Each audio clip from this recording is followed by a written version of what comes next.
அடுத்தால போதைக்கு சமுதாயத்தில் பஞ்சமே இல்லை இளைஞர்கள். அதுவும் ரஹ்மான்பேட்டை நம்பர் ஒன் ரஹ்மான்பேட்டை. அப்படி இந்த வடக்கு தெரியும் கொஞ்சம் சேர்த்துக்கிடுங்க, அட்டாச் பண்ணிக்கிடுங்க. போதையில் துர்நாற்றத்தையோடு வாலிப பையங்க சுத்துறான்.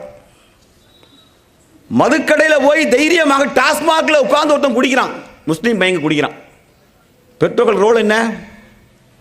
பெற்றோரின் பங்களிப்பு என்ன? அவன் எப்படி மீண்டும் ராத்திரி வீட்டுக்குள்ள போக முடியுது? அவனால எப்படி போக முடியுது?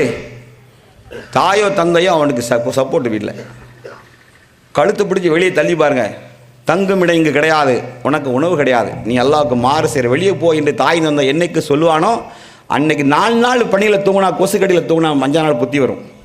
ஆனால் என்ன செய்கிறது? வீட்டில் பெற்றோர்கள் பிள்ளைகளை தடவி கொடுத்து, அப்பா குடிக்காதம்மா, செய்யாதம்மா, நல்லது கிடையாது, என்ன அட்வைஸ் தான் அவனுக்கு?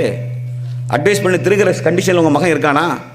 ரஹ்மான்பேட்டையில் போதை லிஸ்ட்டு அளவுக்கு மீறி நான் இதையெல்லாம் செய்யாதீர்களா என்று சொன்னதுக்காக இங்கே என் அமைப்பை கலைச்சாங்க.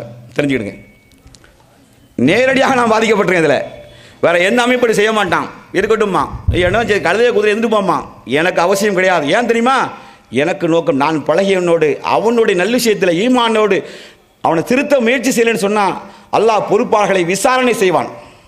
அல்லாஹ் பொறுப்பை பற்றி விசாரிப்பான். நல்லதை ஏவினாயா, தீமையை தடுத்தா என்று என்னை கேட்பான்.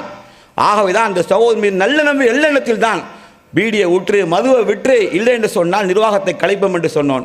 நான் கலைச்சேன், அவங்க திருந்தலை, மாறாக போர்டு வைத்தார்கள். என்ன போர்டு வச்சாங்க தெரியுமா?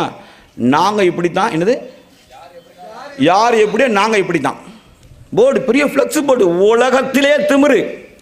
எங்களுக்கு ஒன்றும் இல்லை, நஷ்டம் எங்களுக்கு இல்லை வாப்பா, நாங்கள் கடமையில் சரியாக தான் இருந்திருக்கோம், நஷ்டம் எங்களுக்கு இல்லை, புரிந்துகொள், உன் ஈமான் இல்லாத நீ மரணிச்சிடாத. அப்போ கொஸ்டின் அல்லாட்ட வரும், உனக்கு எச்சரிக்கை வந்து சேர்ந்ததா என்று அல்லாஹ் கேட்பான். இன்னாரை கொண்டு உனக்கு நான் எச்சரிக்கை செய்தேனா, சந்தர்ப்பத்தை நீ பயன்படுத்த அல்லாஹ் கட்டாயம் விசாரணை வைப்பான். அந்த நாளை நீங்கள் மறந்து விடாதீர்கள்.